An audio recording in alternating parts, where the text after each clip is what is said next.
Mbote moninga, salutations l'ami avec eux. Ce soir, je vais te raconter une histoire sur une montagne dont on dit qu'elle avale les gens. Cette montagne est tout aussi connue pour des disparitions mystérieuses que le triangle des Bermudes en Amérique ou le triangle du diable au Japon. Elle est imprégnée de mythes, de légendes et de récits sur des phénomènes étranges. Il se passerait sur cette montagne des faits difficiles à comprendre, des choses qui vont au-delà de l'imagination ou au-delà de l'entendement humain. Ce soir, je vais te raconter l'histoire du mont Nyangani. Voyageons jusqu'au Zimbabwe, un pays d'Afrique australe réputé pour ses paysages à couper le souffle et de sa faune diversifiée. Le pays est aussi connu pour sa nature sauvage préservée et ses parcs nationaux, dont l'un des premiers et des plus grands est le parc national de Nyanga. Ce parc abrite le majestueux mont Nyangani, le plus haut sommet du Zimbabwe. Il culmine à 2593 mètres d'altitude. C'est un site touristique apprécié par des gens. De nombreuses personnes y vont pour faire des randonnées jusqu'au sommet. Problème, cette montagne est le théâtre de plusieurs disparitions. Des gens disparaissent sur cette montagne sans laisser de traces. Et quand je dis sans laisser de traces, c'est vraiment sans laisser de traces. On ne retrouve ni habits, ni équipements, ni corps des victimes. Aucun indice qui pourrait apporter des éclaircissements sur ce qui aurait pu arriver. C'est presque comme s'ils n'étaient jamais venus sur cette montagne. Comme si la montagne les avait engloutis tout entiers. C'est ce qui a valu à cette montagne le nom « la montagne qui avale les gens ». On ne connaît pas le nombre exact de personnes qui se sont réellement volatilisées sur le mont Nyangani, ni depuis quand les disparitions ont débuté. Néanmoins, il existe de nombreux cas assez récents de disparitions qui n'ont pas encore été élucidés. En 1981, deux adolescentes, des filles jumelles de Tisha Ndepi Masaya, l'ancien ministre des Finances du Zimbabwe, eh bien, elles se sont évaporées comme par magie au cours d'un voyage scolaire dans cette montagne. D'importantes recherches terrestres et aériennes impliquant des hélicoptères ont été menées pendant des semaines, mais n'ont pas permis de les retrouver, ni même de trouver des indices quelconques sur ce qui aurait pu les arriver. Leur disparition était un mystère complet. On ne sait tout simplement pas ce qui leur est arrivé. Pourtant, les chefs de tribus qui peuplent la région autour de la montagne ont clamé que les filles étaient toujours vivantes, qu'elles étaient en suspension dans un royaume intermédiaire entre notre réalité et le monde des esprits. Ils appellent cet endroit Shimiza, un endroit qui échappe à notre perception. Ils ont dit que les esprits de la montagne retenaient les filles captives, qu'ils pouvaient les restituer seulement si certains rituels étaient effectués pour apaiser leur colère, chose qu'ils peuvent faire contre une modique somme d'argent. Toujours est-il que la famille n'a pas cru une seconde à cette histoire et ont refusé de payer. Ils ont sans doute pensé qu'il s'agissait d'une escroquerie. Toutefois, jusqu'à aujourd'hui, au moment où je te parle, les filles n'ont jamais été retrouvées. En 1986, soit 5 ans après la disparition des filles, un écolier de 12 ans, du nom de Robert Ackhurst, participait à une excursion scolaire sur le mont Nyangani. Il s'est un peu éloigné de son groupe, et on ne l'a plus jamais revu. Un an plus tard, rongé par la culpabilité d'avoir perdu un élève sous sa surveillance, le professeur de Robert qui avait organisé l'excursion a mis fin à ses jours. Quel drame. Les années 80 verront au moins 3 autres disparitions inexpliquées sur la montagne, et dans tous les cas, on n'a jamais retrouvé de traces de victimes. Le cas de disparition le plus récent est celui de Zaïd Dada, un touriste zimbabwéen d'origine indienne âgé de 31 ans. Cette disparition a fait grand bruit. Elle a fait l'objet d'une large couverture médiatique. Le 4 janvier 2014, Zaïd est parti en randonnée avec sa femme et un autre couple au petit matin sur la montagne Nyangani. Le sentier qui mène au sommet de la montagne fait environ 6 km. La randonnée dure au maximum 3 heures aller comme retour. Bien entendu, cela dépend de votre niveau de forme physique. Donc notre petit groupe arrive à mi-chemin du sommet. La femme de Zaïd et l'autre couple sont épuisés à cause de la chaleur et de l'altitude. Donc ils décident de souffler un peu. Pendant qu'ils se reposent, Zaïd, lui, encore en forme, décide de s'éloigner un moment pour admirer le paysage. Il n'est jamais revenu. Ne le voyant pas revenir, ses proches le cherchent un moment sur le sentier, mais ne le trouvent nulle part. Alors ils redescendent en espérant le trouver en bas. Cependant, il n'était toujours pas là. Du coup, l'épouse de Zaïd avertit les autorités. La police du Zimbabwe ainsi que de nombreux alpinistes, traqueurs professionnels et bénévoles ont lancé une opération de recherche de grande envergure. Ils ont fouillé cette montagne de fond en comble pendant 3 longues semaines en vain. Ils ont même utilisé des technologies de pointe telles que l'imagerie satellite haute résolution et des scanners infrarouges. Toutes les itinéraires possibles pour gravir la montagne ont été minutieusement explorés, toujours en vain.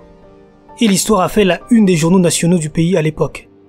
Des semaines ont passé, puis les recherches ont pris fin.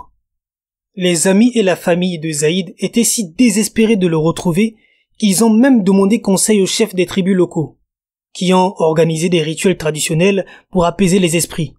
Mais cela aussi s'est avéré vain. Il n'y avait vraiment rien à faire, si ce n'est espérer. Zaïd n'est jamais réapparu. Encore plus étrange que les disparitions, il y a les réapparitions. Certains individus disparus sont réapparus. Et tous avaient une histoire bizarre à raconter. Au début des années 80, un haut fonctionnaire du gouvernement zimbabwéen et 2 de ses compagnons ont mystérieusement disparu sur le mont Nyangani. Une grosse opération de recherche a été lancée, mais sans succès. Le groupe a disparu pendant 3 jours, sans que les opérations de recherche n'aient permis de retrouver leurs traces. Pendant cette période, le groupe a affirmé plus tard qu'ils avaient erré sans but, dans un état de confusion, et qu'ils ne s'étaient sentis ni fatigués, ni déshydratés, ni affamés pendant tout ce temps. Ils ont également déclaré qu'ils étaient capables de voir les gens venus à leur recherche, mais que eux ne les voyaient pas. Ils semblaient invisibles à leurs yeux. Ils ont crié à l'aide, mais personne ne les entendait. C'est comme s'ils étaient incapables de se faire voir ou de se faire entendre. Ce n'est que lorsque les chefs tribaux de la région ont fait un sacrifice de sang aux esprits de la montagne, que le fonctionnaire disparu et ses 2 compagnons ont miraculeusement été retrouvés le 4e jour. Et bien qu'ils aient été portés disparus pendant 3 jours, ils croyaient eux-mêmes qu'ils n'étaient partis que depuis quelques heures.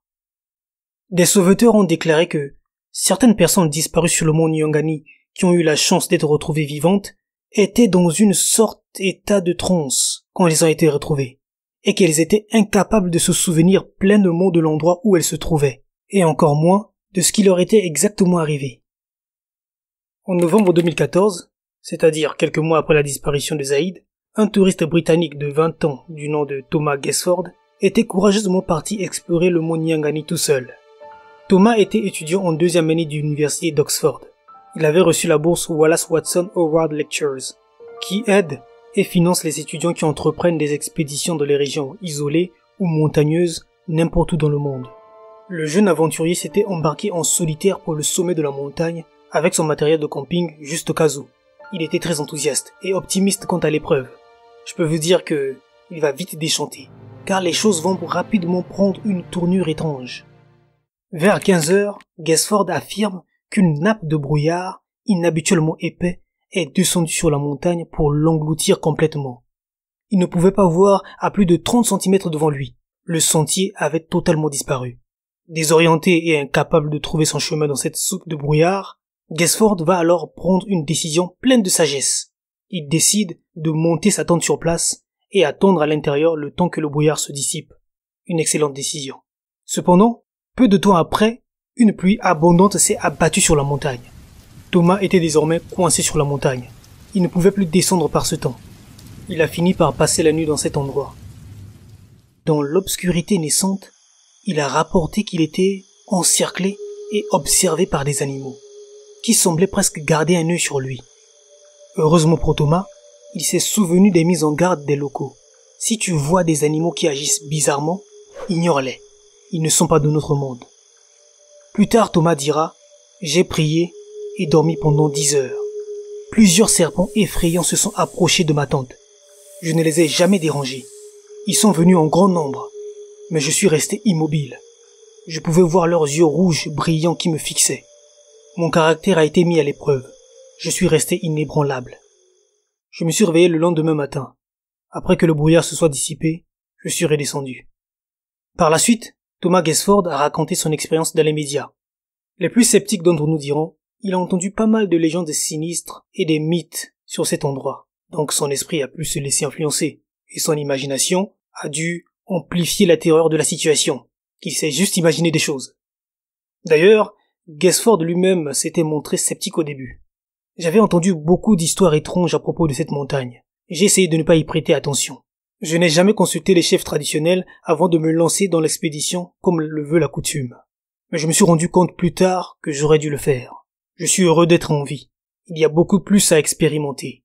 J'ai beaucoup appris sur le Zimbabwe et sur moi-même. Si Thomas n'avait pas monté sa tente et attendu la fin du mystérieux brouillard qui l'enveloppait, serait-il devenu une autre victime de la montagne? Une explication plus rationnelle des disparitions serait que l'endroit lui-même est favorable aux disparitions. C'est un endroit où les changements de temps sont brusques et spectaculaires.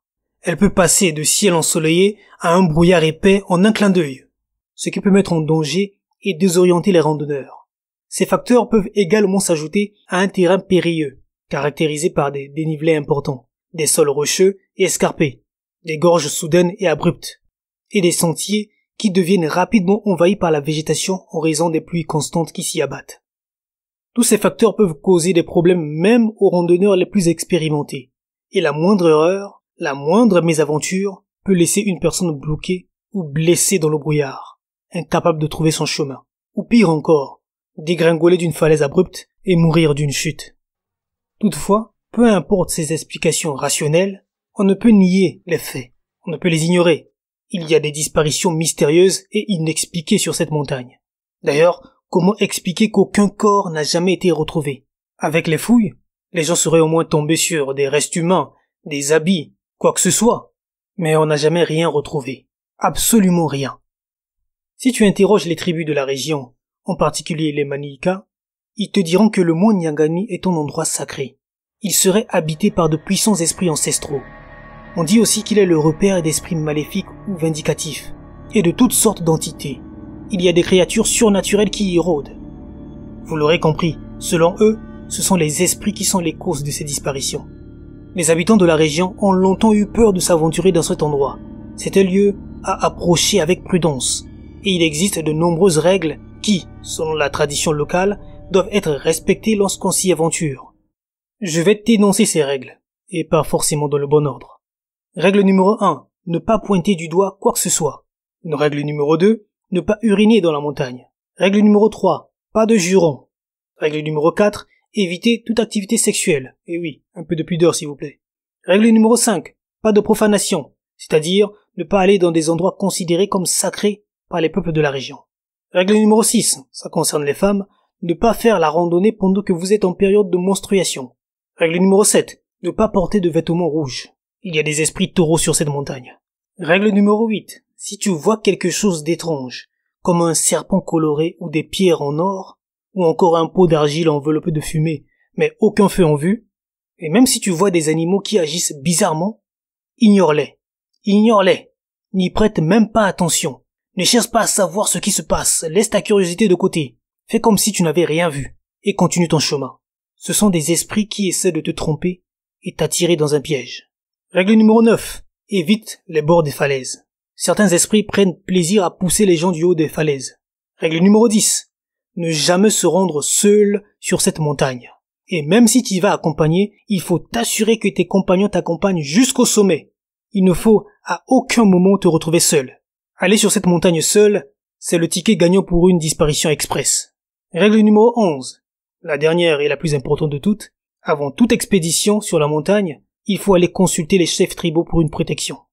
Un célèbre proverbe africain dit « Si tu arrives dans une contrée et que tu vois des gens danser du pied gauche, toi aussi danse du pied gauche. » Cela veut tout simplement dire qu'il faut respecter les coutumes des régions dans lesquelles tu te trouves.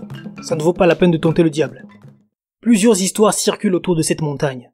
Les expériences sur le mont Nyangani peuvent varier d'un individu à l'autre. Une femme a raconté « Je suis arrivé au sommet du mont Nyangani. Sur le chemin en montant, j'ai vu un magnifique ruisseau. Cependant, en redescendant de la montagne, je n'ai pas revu le même ruisseau. À la place, j'ai remarqué d'autres marques de terrain que j'avais vues plus haut. J'étais perplexe, et je le suis toujours. Il y a vraiment des phénomènes bizarres, comme par exemple un rocher qui tombe du sommet de la montagne dans une rivière, et l'eau devient rouge sang pendant toute l'année. Et sur la montagne, il y aurait des arbres qui ont sur leur écorce ce qui ressemble à des visages humains. Est-ce le visage des disparus? On n'en sait rien. Mais plus étrange encore, c'est que ces visages se mettent à chuchoter des fois. En raison de tous les mythes et légendes entourant le mont Nyangani, on pourrait avoir l'image d'une montagne sombre et effrayante. C'est vrai. Quel mystère et péril se cache-t-il là-haut dans ces brouillards? Qu'est-il arrivé à ceux qui s'y sont aventurés? Ont-ils été victimes de simples aléas de la randonnée? Ou la montagne a-t-elle choisi de les garder pour elle?